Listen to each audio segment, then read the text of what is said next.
Good morning छात्रों, मैं सुनील आचार्य। स्वागत है आपका एक ही कैंपस में।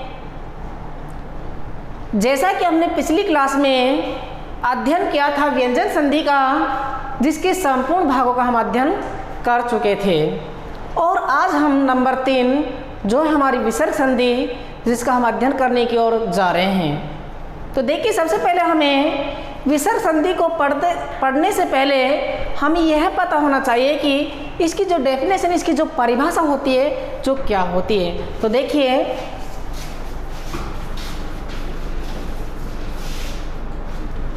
जब विसर्ग के बाद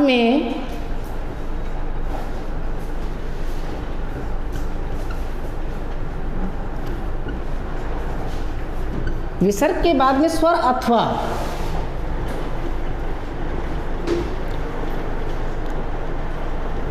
व्यंजन वर्ण आता है,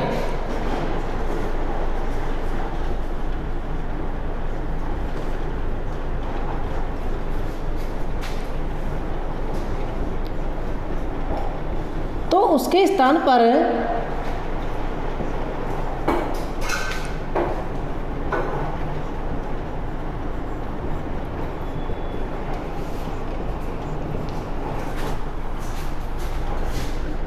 होने वाले परिवर्तन को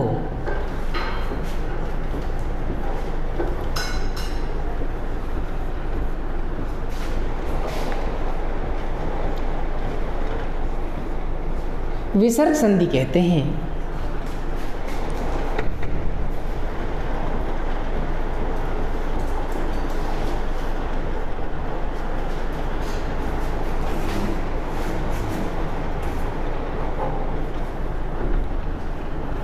तो एक बार फिर से देखिए, जब स्वर अथवा व्यंजन वर्ण, सबसे फर्स्ट में हमें यह ध्यान देना है कि हमारी संधि कौन सी है, विसर्ग। इससे पहले हमने व्यंजन संधि, व्यंजन का अर्थ होता है हल संधि।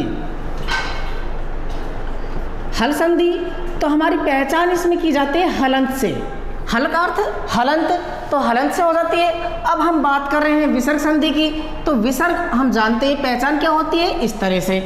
तो सबसे पहले हमें यह देखना है कि विसर्ग के बाद में कोई स्वर आ रहा हो अथवा कोई व्यंजन वर्ण आ रहा हो, और उन दोनों के ही स्थान पर जो परिवर्तन हो रहा है उसी को हम विसर्ग संधि कहते हैं। तो हमें यही ध्यान रखना है कि जब हम विसर्ग संधि पढ़ रहे हैं तो हमें बस विसर्ग के बाद में स्वर हो अथवा व्यंजन हो, दोनों वर्णों में से कोई भी वर्ण आ रहा है और उन दोनों के स्थान पर जो भी परिवर्तन हो रहा है, अर्थात जो भी बदलाव हो रहा है, उसी को हम विसर्ग संधि कहते हैं। उसके बाद हम बात करते हैं कि विसर्ग संधि के भेद होते कितने।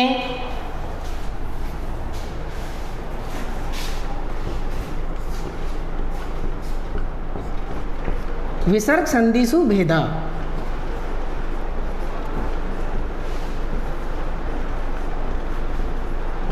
ये हमारे हो गए विसर्ग संधि के भेद। तो सबसे पहले हम इसमें लेते हैं सत्व संधि को।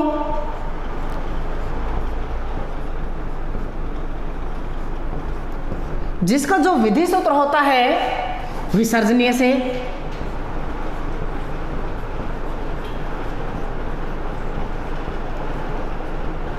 विसर्जनीय से। उसके बाद नंबर दूसरी होती है अपने पास में उत्व संधि।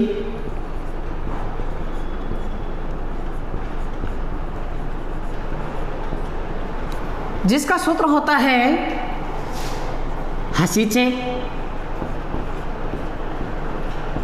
क्या होता है, हसीचे। तो यह हमारे पास में जो विसर्ग संधि, उसके दो भेद हो गए। सर्वप्रथम अपन लिया है सत्व संधि, जिसका विधि सूत्र होगा विसर्जनीय से। नंबर द्वितीय हो गया अपना उत्व संधि, जिसका सूत्र होता है हसीचे। यह भी काफी बार पूछ लिया जाता है कि सत्व संधि का विधि सूत्र क्या होता है, अर्थात सत्व संधि विधि सूत्र क्या होती, तो अपन को वहाँ बताना होता है विसर्जनीय से।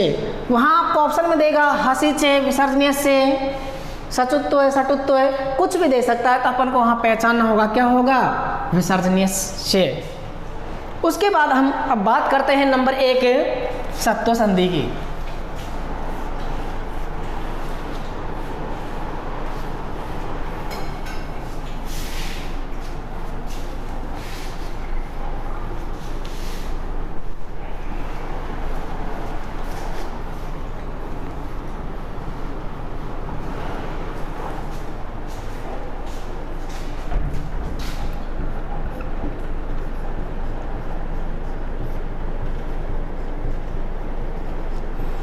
जिसका विधि सूत्र मैंने अभी आपको बताया है कि विसर्जन यस्य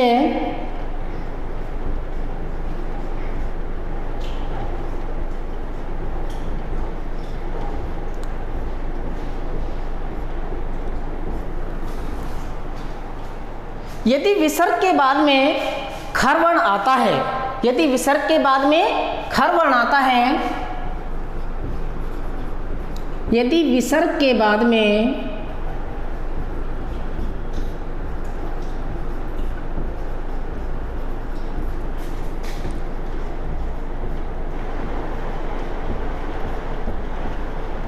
खर वर्ण आता है,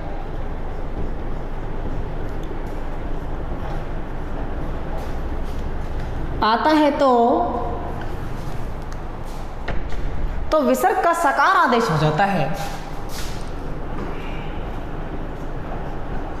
तो विसर्ग का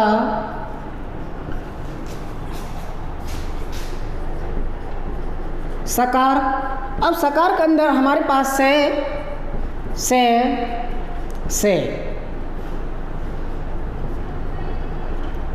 ये तीनों से आदेश हो जाते हैं।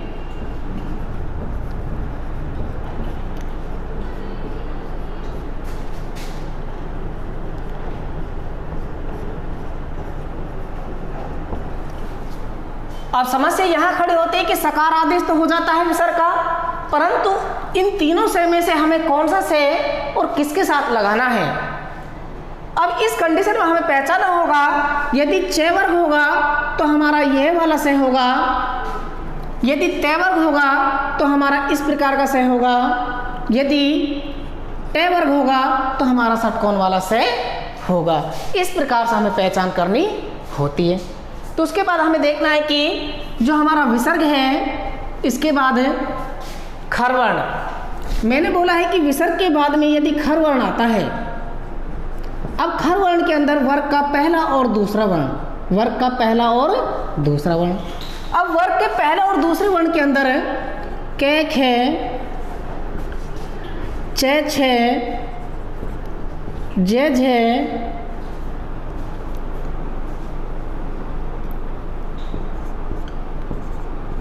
ते थे पे फे, ये सारे क्या हैं, वर्ग के द्वितीय अक्षर हैं, अर्थात ये हमारे खर वर्ण हो गए।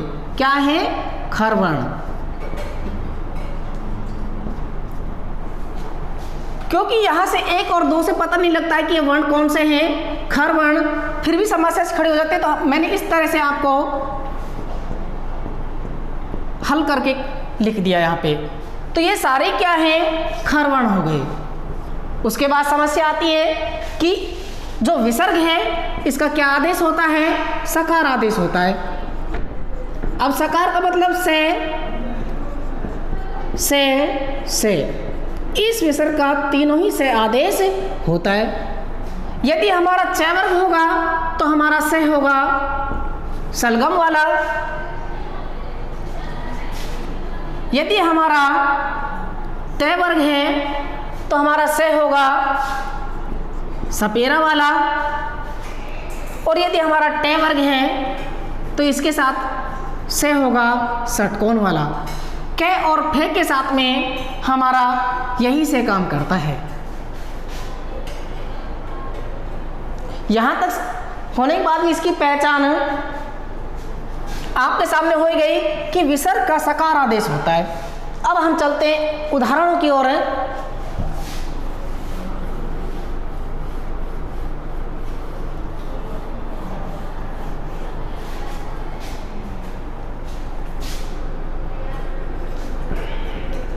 क्या है, विसर्ग प्लस चित, क्या है, विसर्ग प्लस चित। अब हमें पीछे देखना है कि च वर्ग आ गया है।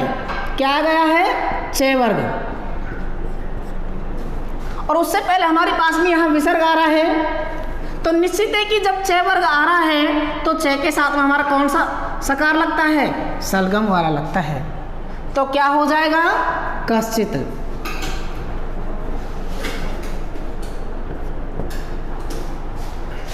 यदि यहां से भी नहीं पता लगा सकते तो हमने व्यंजन संधि में अध्ययन किया था सचुत्व संधि का।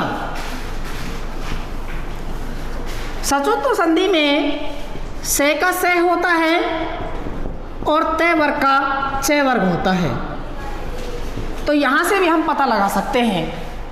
तो इसी प्रकार कै विसर्ग प्लस चित, तो हमारा जो उदाहरण होगा वह बन जाता है कश्चित।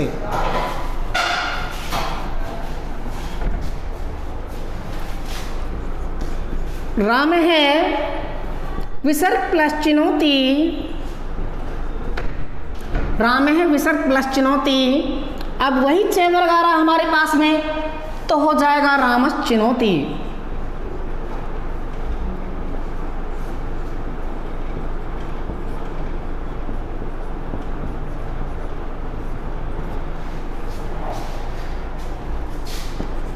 इतः विसर्ग प्लस ततः, इतः विसर्ग प्लस ततः। तो हमारा जो उदाहरण होगा, क्योंकि यहाँ आ गया है ते वर्ग और ते के साथ में हमेशा से लगता है सपेरा वाला, क्योंकि विसर्ग का आदेश ही क्या होगा, से आदेश होगा।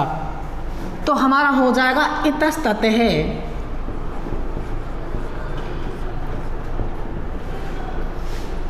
उसी प्रकार नमः विसर्ग प्लस ते, नमः विसर्ग प्लस ते, तो हो जाएगा नमस्ते।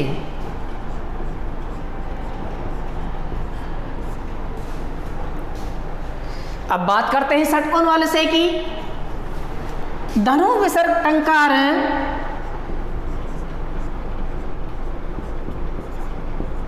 धनु विसर्ग टंकार।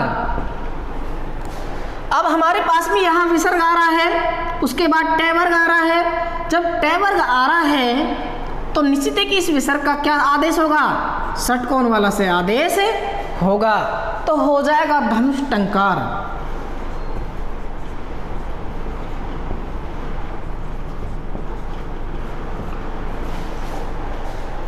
अधि विसर्ग प्लस ठाता,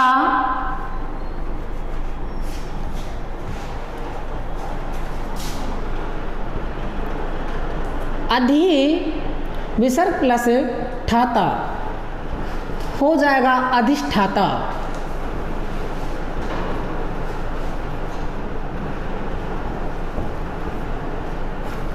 तो इस प्रकार हमारे उदाहरण बन जाते हैं। तो हमें बस यही पहचान रखना है कि यदि कोई चे वर्ग आ रहा है तो निश्चित है कि हमारा सलगम वाला से आदेश होता है विसर्ग का। यदि टे वर्ग आ रहा है तो निश्चित है कि टे वर्ग के साथ में हमारा षटकोण वाला से आदेश होता है। यदि हमारा ते वर्ग आ रहा है या के वर्ग आ रहा है तो इसके साथ में सपेरा वाला से आदेश होता है, परंतु किसके स्थान पर, विसर्ग के स्थान पर। तो हमें पहचान यहीं से पता लग जाता है कि पीछे चे आ रहा है तो हमें से इस प्रकार का करना है, यदि टे वर्ग आ रहा है तो हमें षटकोण वाला करना है, यदि ते वर्ग आ रहा है तो हमें सपेरा वाला से करना है। तो आराम से हम इसकी पहचान कर लेते हैं। उसके बाद हम बात करते हैं हमारा जो सेकंड है उत्तो संधि।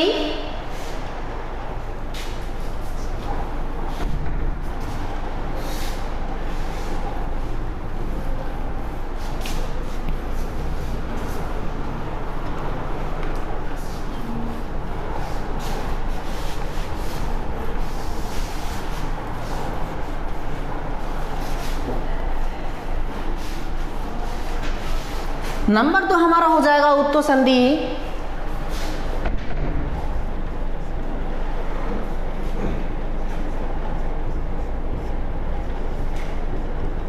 जिसका विधि सूत्र होता है हसीचे।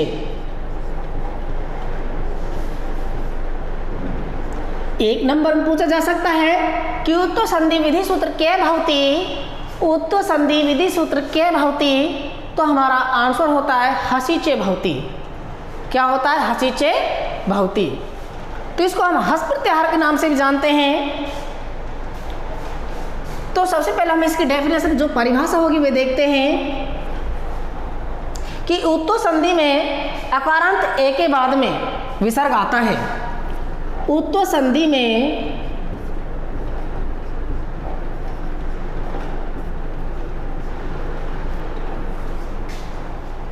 अकारांत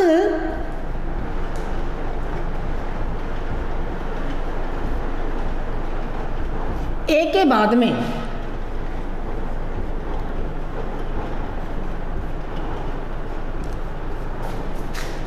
विसर्ग आता है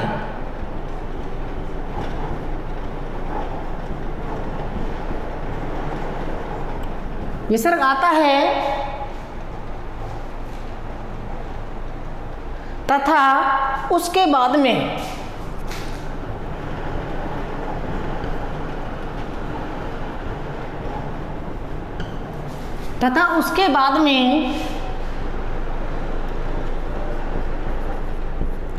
हस प्रत्याहार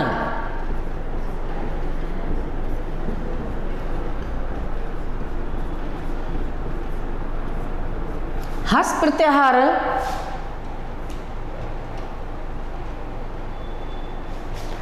प्रत्याहार के अंदर वर्ग का तीसरा, चौथा, पंचम वर्ण या फिर ये, वे, रे, ले और है वर्ण आता है, है वर्ण आता है तो उ आदेश हो जाता है। तो विसर्ग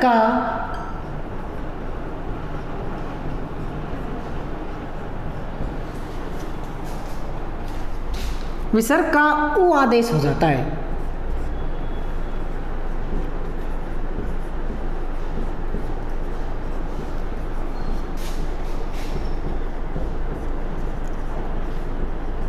तो एक बार फिर से देखना है, उत्तो संधि में आकारांत ए के बाद में, उत्तो संधि में आकारांत ए के बाद में विसर्ग आता है तथा उसके बाद में हस प्रत्याहार वर्ग का तृतीय, चतुर्थ, पंचम वर्ण या फिर ये, वे, रे, ले या है वर्ण आता है तो विसर्ग का उ आदेश हो जाता है। यदि हमारा विसर्ग है और उसके बाद में हमारे पास में वर्ग का तृतीय, चतुर्थ और पंचम वर्ण या फिर ये, वे, रे, ले और है वर्ण आता है। अब हमारे पास में कंडीशन हो गई इस प्रकार से कि विसर्ग है और उसके बाद प्लस है, उसके बाद में वर्ग का तृतीय अक्षर आना चाहिए या चतुर्थ अक्षर आना चाहिए या पंचम अक्षर आना चाहिए या उनको वर्ण कह सकते हैं, वर्ण आना चाहिए या फिर हमें विसर्ग के बाद में ये, वे, रे, ले और है वर्ण दिखाई देना चाहिए, तभी हमारा विसर्ग का वो आदेश होता है। यदि इस प्रकार का नहीं हो रहा हो तो समझ लेना चाहिए हमारे यहाँ उत्तो संधि का कोई नियम ही काम नहीं कर रहा। तो हमें बस यही पहचान रखना है कि विसर्ग आना चाहिए, उसके बाद में तृतीय, चौथा, पंचम वर्ण कोई सा भी इनमें से एक होना चाहिए या फिर इन पांचों वर्णों में से कोई ना कोई एक वर्ण दिखाई देना चाहिए, तभी हमारा वो आदेश होगा। तो अब बात करते हैं हम उदाहरणों की।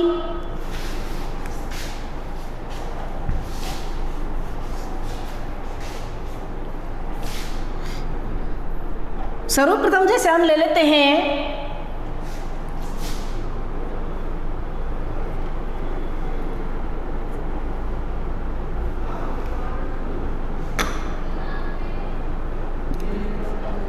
मन है विसर्ग प्लस हर। अब हमें पहचानना चाहिए कि यहां विसर्ग आया हुआ है, उसके बाद है वर्ण है, क्या है वर्ण। अब वही कंडीशन हो गई, यहां पर विसर्ग है उसके बाद यहां पर है आया हुआ है, तो हमारा निश्चित इस विसर्ग का क्या आदेश हो जाएगा, वो आदेश हो जाएगा। तो हमारा जो विसर्ग है इसका उ हो जाएगा, तो मन है विसर्ग प्लस हर तो हो जाएगा मनोहर।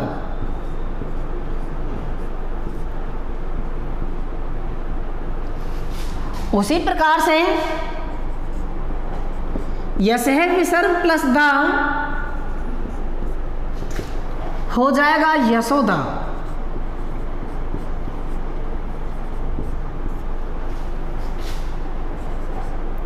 मनेह विसर्ग प्लस बल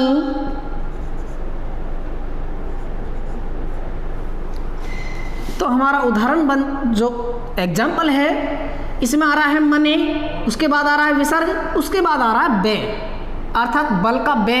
तो ये क्या है, पे वर्ग का तृतीय अक्षर है, पे फे बे, तो निश्चित है कि हमारा जो विसर्ग है इसका उ आदेश हो जाएगा। क्या हो जाएगा, उ आदेश। तो क्या बन जाएगा, मनोबल।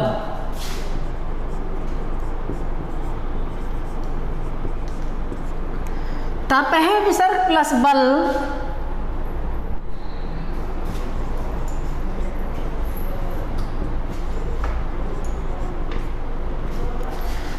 अब पे के बाद में विसर्ग आ रहा है, उसके बाद बे आ रहा है, तो निश्चित है कि हमारा जो उदाहरण है वह तैयार हो जाता है, तपोबल।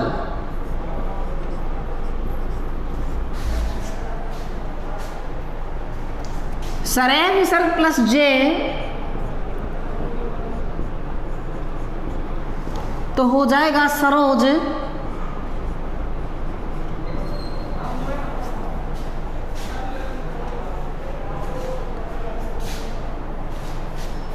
मनेह विसर्ग प्लस जे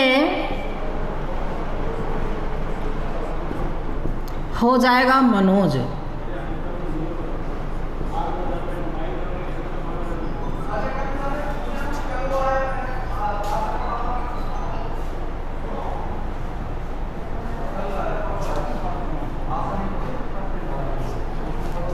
तो इस प्रकार से जो हमारा उत्तो संधि है इसमें हमारी पहचान इस प्रकार के उदाहरणों को देखकर करनी होती है। तो पीछे से हमें देखना है कि कौन सा वर्ण आ रहा है जो क्या है, ये मेरे ले है, इस प्रकार से आ गया। दे है, ते थे दे, तृतीय वर्ण हो गया।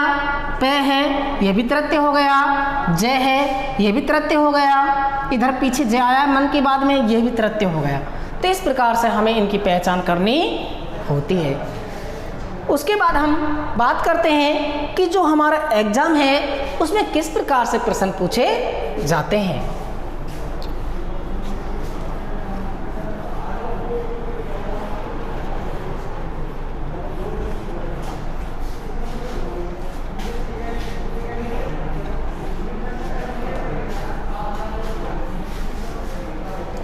वहां पर दे दिया जैसे मनोहर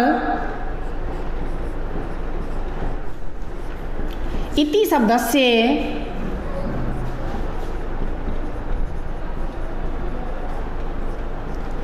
संधि विच्छेद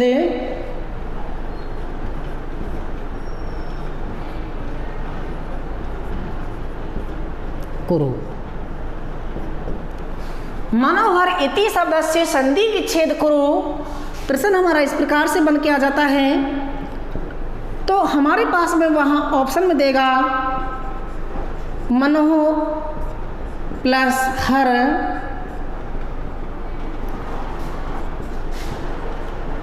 मनेह विसर्ग प्लस हर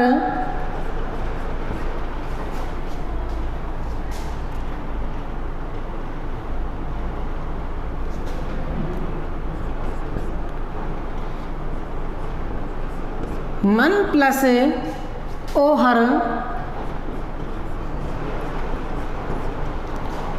या फिर देगा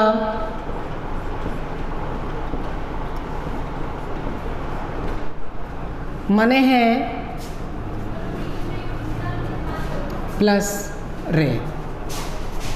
हमारे पास में चार विकल्प हो गए कि मनो विसर्ग प्लस हर, मनेह विसर्ग प्लस हर, मन प्लस ओहर, मनेह प्लस रे। तो वहाँ आपको वहाँ चुनना होगा कि जो हमारा विकल्प है वे क्या है। तो हमने संधि में पता लगाया था कि यदि है वर्ण आ रहा है और उससे पहले यदि कोई विसर्ग आ रहा है तो निश्चित है कि विसर्ग के स्थान पर उ आदेश होता है। क्या आदेश होता है, उ आदेश हो जाता है। तो हमारा जो आंसर होगा वह हो जाएगा मनेह विसर्ग प्लस हर, तो बी हो जाएगा। इस प्रकार से हमें वहाँ आंसर चुनने होंगे। तो छात्रों इस प्रकार से हमें वहाँ पता लगाना होगा कि हमारा जो विकल्प है उसमें हमने किस प्रकार से जो संधि है उसका अध्ययन किया था और उसमें हमने किस प्रकार से किन किन चीज़ों पर फोकस किया था। तो उन्हीं चीज़ों का हमें ध्यान में रखना है। उसी प्रकार से सत्व संधि में मैंने आपको बताया था कि यदि च वर्ग है और उससे पहले यदि कोई विसर्ग आ रहा है तो निश्चित है कि च के स्थान पर सलगम वाला से आदेश होता है। यदि त वर्ग है तो वहाँ सपेरा वाला से आदेश होता है। यदि ट वर्ग है तो वहाँ षटकोण वाला से आदेश होता है। तो हमें बस केवल नियमों की ओर ध्यान देना है, संधि हमारी अपने आप ही ठीक हो जाती हैं। यदि नियम को हम ठीक से नहीं अध्ययन कर पा रहे हैं तो हमारी जो संधि है उनको हम चुनते समय भी हम गलत करते हैं। तो इन्हीं चीज़ों पे हमें सबसे ज़्यादा फोकस करना है कि केवल हमें नियमों की ओर जाना है। यदि नियम हमारा ठीक हो गया तो संधि हमारी ऑटोमेटिक ही ठीक हो जाती है। बाकी यदि आपको किसी तरह की कोई समस्या आती है तो आप हमसे संपर्क करते रहना, हम आपकी समस्या का समाधान निश्चित तौर पर करेंगे। ठीक है, धन्यवाद।